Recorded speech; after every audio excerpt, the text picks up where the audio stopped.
I still remember the exact second my phone lit up with a text from my dad, just one word: done.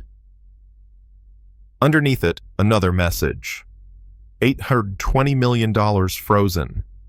And right below that, a news alert about an airline stock plummeting like a rock. 20 minutes earlier, I'd been marched off that very airline's plane in handcuffs, my wrists aching, my dignity stripped in front of a cabin full of strangers. All because one flight attendant decided there was no way a black woman like me could belong in first class. That morning had started like so many others for me, exhausted, but on the move. I'm Mariah Carter, 32 years old, senior investment strategist at Carter & West Holdings. I'd been bouncing between London, Dubai, Singapore, and back to New York in the past 7 days, closing deals worth more money than most people will ever see. This trip to Chicago wasn't a vacation. It was a meeting to finalize our potential purchase of nearly a third of an airline's parent company, a deal worth over $800 million, which, as fate would have it, happened to be the same airline I was boarding that day. I'd slipped into JFK's Terminal 5 wearing a tailored Navy suit that made me feel like I had my life together, even though I'd barely slept. First class wasn't a splurge, it was my only shot at getting 2 quiet hours to review my presentation, and maybe if I was lucky, close my eyes. From the second I hit security, I felt the stares. The officer at the scanner squinted at my boarding pass just a little too long. A man in a Brooks Brothers suit cut right in front of me at the priority boarding line like I was invisible. And an older woman clutched her purse tighter as I passed, her knuckles going white. Just another day, I told myself, pulling my briefcase strap higher on my shoulder. My father's voice echoed in my head. Excellence is your resistance. Success is your revenge. Then came her, Stephanie Holt. Flight attendant, mid-40s, immaculate bun smile, sharp enough to cut glass. You could see the years in her posture, standing on planes, forcing smiles, swallowing complaints. But there was something else in her eyes when she looked at me, something colder. Your boarding pass, please, she said, voice clipped. I handed it over. 2A. She studied it like it was written in code, then finally nodded toward the cabin. But when I slid into my seat, a window in the second row, I could feel her eyes on me from the galley. She served champagne to the white guy across the aisle, the woman tapping away on her phone 2 rows up, the silver-haired gentleman in 1C. Then she reached me. Would you like something to drink? She asked. But the warmth she'd shown the others was gone. Sparkling water, please. And then, without missing a beat, are you sure you're in the right seat? I froze. Yes. 2A, is there a problem? Just need to check something. Can I see your boarding pass again? This was the 3rd time, once at the gate, once when I stepped on the plane. Now again. Still, I slid it over. She looked it over like she was hunting for a flaw, then handed it back without the water. The guy across the aisle gave me a sympathetic glance. I gave a small nod. I've learned to hold my fire, but inside, the tension was already coiling. 5 minutes to push back, she was back again, clipboard in hand.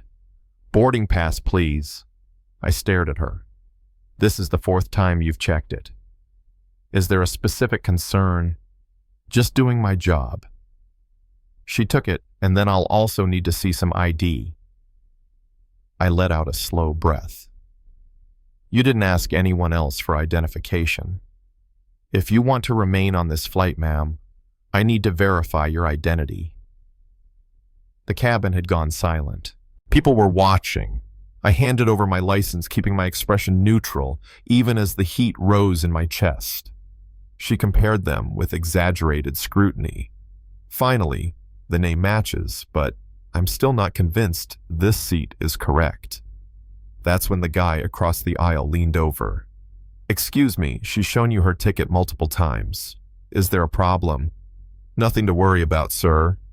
Just resolving a seating issue, she said sweetly. There is no seating issue, I told her flatly. She leaned in, lowering her voice, but not her tone. Perhaps you'd be more comfortable in economy. I can find you a seat there. It was like a slap. I straightened in my seat. I paid for first class. That's where I'll sit. Now I'd like to speak to the captain. Minutes later, Captain Harris arrived, jaw tight. Ma'am, I understand you're being uncooperative with my crew. That's not accurate. I'm asking why I've been singled out. If my attendant says there's an issue, there's an issue. He cut me off. My pulse spiked, but my voice stayed calm. Then I'm being removed because she doesn't believe I belong here. He didn't answer. Please, gather your things. When I took out my phone to record, Stephanie snapped, "No recording on the aircraft. That's not against your policy," the man across the aisle interjected. But it didn't matter. 2 security officers boarded. "Ma'am, you'll need to come with us." The jet bridge was cold. The cuffs were colder. My phone was taken. My humiliation was complete.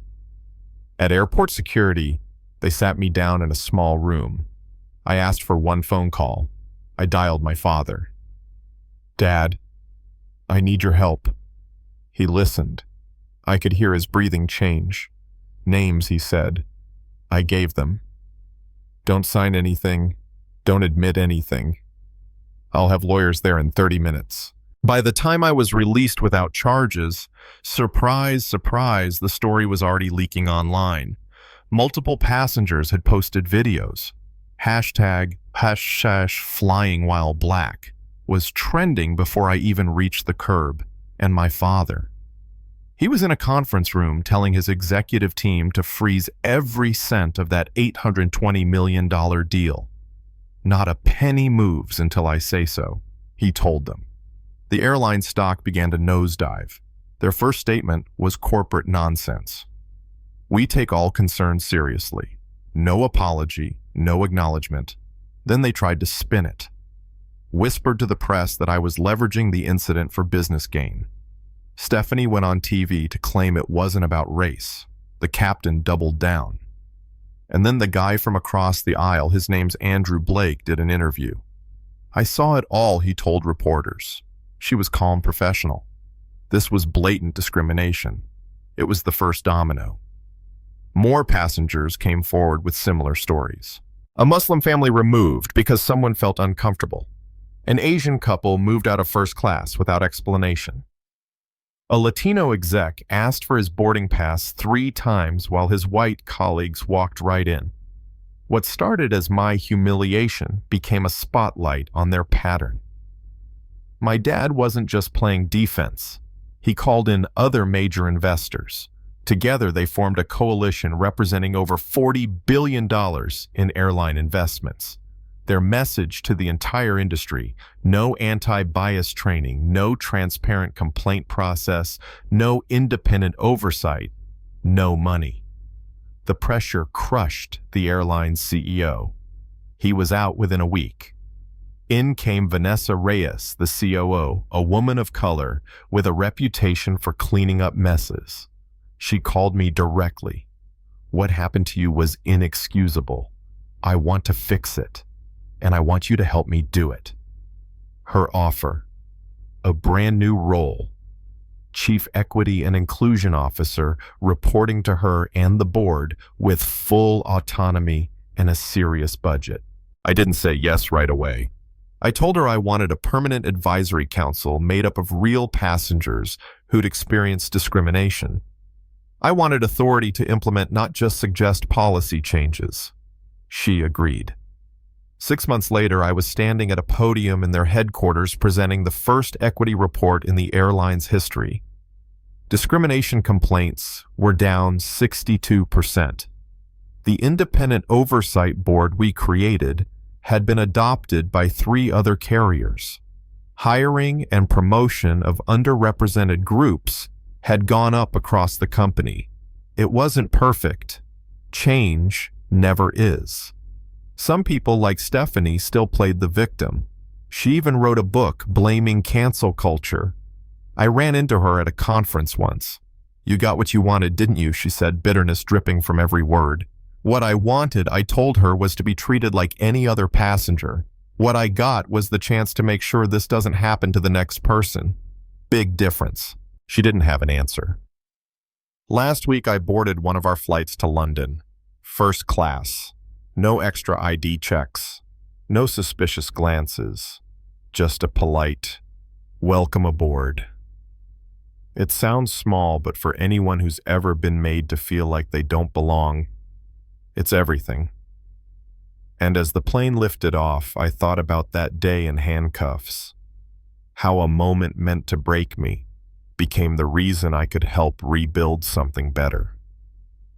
So now I want to ask you, if you saw this happening in front of you, would you speak up like Andrew did? Or would you stay quiet? And if you were in my father's position, holding hundreds of millions in leverage, would you use it to fight back? Drop your thoughts in the comments, because this isn't just my story. It's a mirror. What would you do when injustice sits right in front of you?